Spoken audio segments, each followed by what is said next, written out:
नमस्कार दोस्तों, मैं शिव कुमार व्यास व्यासवाणी चैनल में एक बार फिर आपका स्वागत करता हूं। दोस्तों, एक बार एक राजा जंगल में शिकार करने गया और शिकार के पीछे भागते भागते वह जंगल का रास्ता भटक गया और वह राजा भूख और प्यास से व्याकुल हो गया था।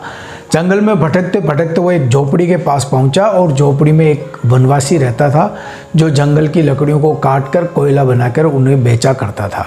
राजा उस वनवासी के पास गया, अपनी आप बीती सुनी। वनवासी ने उनको आश्रय दिया और खाने पीने की व्यवस्था की। राजा की जब थकान उतरी और उसकी मेहमान नवाजी से खुश होकर राजा ने उसे कहा, मेरा शहर के पास में एक चंदन का बगीचा है, तो वहाँ के अधिकारी के पास जाना और वो तुम्हें चंदन का बगीचा दे देगा। और राजा वहाँ से चला गया। वनवासी अधिकारी के पास गया, अधिकारी ने उसे चंदन का बगीचा दे दिया। अब वनवासी उस चंदन की लकड़ियों को काटता और उनका कोयला बना के और शहर में बेचने लग गया।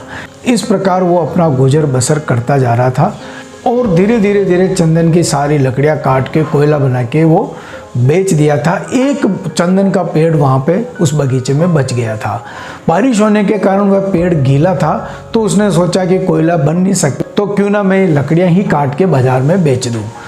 तो वह चंदन की गीली लकड़ियाँ लेके बाजार में बेचने के लिए पहुंच गया और चंदन की महक के कारण पूरे बाजार के लोग आए और उससे वो चंदन की लकड़ियाँ अच्छे दामों में खरीदने के लिए तैयार हो गए और खरीद भी ली।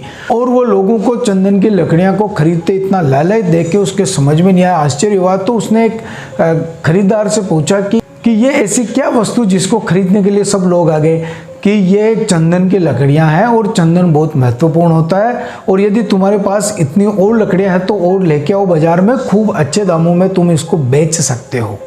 तो वनवासी हक्का बक्का रह गया, उसे पता ही नहीं था। उसने पूरे बगीचे की पूरे चंदन की सारी लकड़ियों का कोयला बना के अब तक बेच दिया और केवल एक पेड़ बाकी रहा था। तब उसे पता चला कि ये चंदन की लकड़ियाँ थी। वह उसका मूल्य नहीं समझ पाया, चंदन का मूल्य वनवासी नहीं समझ पाया।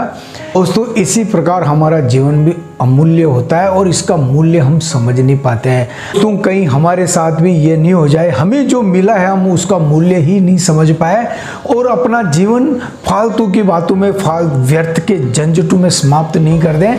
तो जो पर्याप्त है, जो प्राप्त है, उसका मूल्य समझे, उसकी कदर करें। कहीं ऐसा नहीं हो जाए जीवन में कि हम यही सोचते रह जाए कि बहुत देर हो गई, अब कुछ नहीं हो सकता। इसलिए ज़्यादा देर ना करें, ज़्यादा वक्त ना गंवाएं, अपने जीवन का मूल्य समझें, अपने जीवन को मूल्यवान बनाएं, बेहतर से बेहतर बनाएं और बेहतर व्यक्तित्व बनाने के लिए देखते रहें व्यासवाणी। बहुत बहुत धन्यवाद।